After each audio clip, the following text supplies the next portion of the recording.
कथा प्रसंग में आज की कथा है महाराज दशरथ और माता कौशल्या के पूर्व जन्म की कथा। श्री वाल्मीकि रामायण के अनुसार परम प्रतापी इक्ष्वाकु कुल में जन्मे महाराज दशरथ अयोध्या के महाराजा अज और देवी इंदुमती के पुत्र थे, जिनकी शादी कौशल देश के राजा भानुमति की पुत्री कौशल्या के साथ हुई थी। माता कौशल्या महाराज दशरथ की पटरानी भी थी। महाराज दशरथ और देवी कौशल्या को उनके पूर्व जन्म के पुण्य प्रताप से मर्यादा पुरुषोत्तम प्रभु श्री राम के माता पिता होने का परम सौभाग्य मिला था। आइए उसी पावन कथा को सुनते हैं।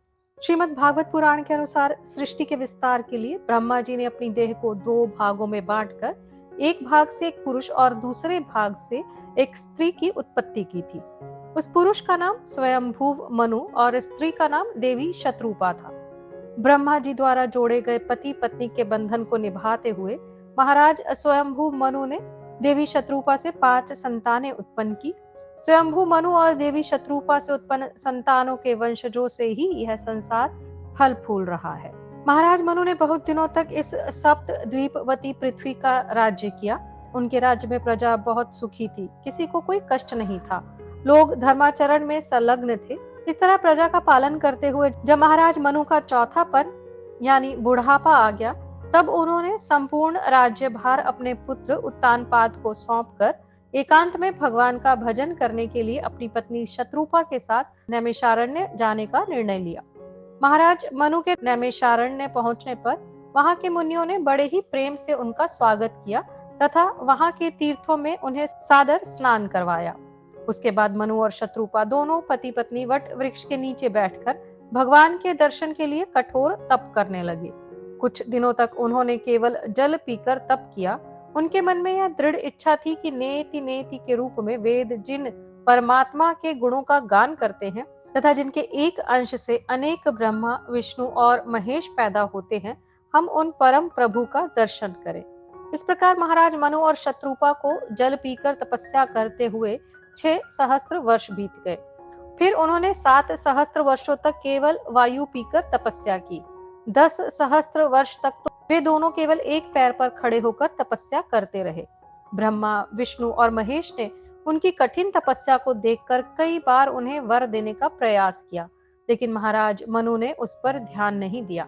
उनका शरीर कठिन तपस्या के कारण केवल हड्डियों का ढांचा मात्र रह गया था। जब भगवान ने समझ लिया कि राजा रानी मन कर्म और वचन से मेरे अनन्य भक्त हैं, तब आकाश से वर मांगो ऐसी आकाशवाणी हुई।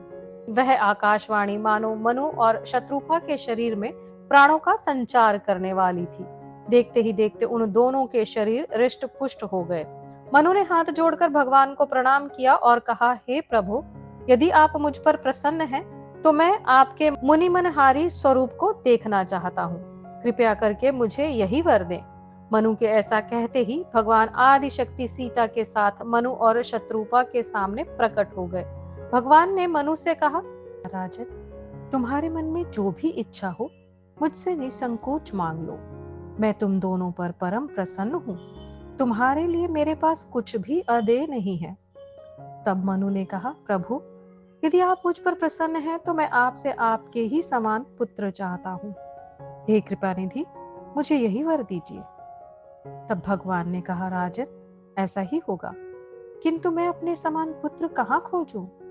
अब आप दोनों मेरे आदेश से कुछ समय तक इंद्र की अमरावती में जाकर निवास करें।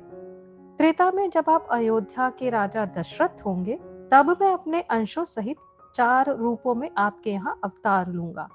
ऐसा कहकर भगवान वहीं अंतर्धान हो गए। फिर त्रेता युग में उन्हीं महाराज मनु ने अयोध्या नरेश दशरथ के रूप में जन्म लिया और उनकी पटरानी देवी कौशल्या पूर्व जन्म की देवी शत्रुपा ही थी। इस प्रकार दुराचारी रावण का संहार करने के लिए माता कौशल्या के गर्भ से जन्म लेकर भगवान श्री विष्णु ने महाराज मनु और देवी शत्रुपा को दिए वरदान को सार्थक किया। तो ये थी कथा महाराज दशरथ और देवी कौशल्या के पिछले जन्म की। अपने सनातन और वैदिक इतिहास से जुड़ने के लिए कृपया इस चैनल को सब्सक्राइब करें। सियावर रामचंद्र की जय। उमापति महादेव की जय।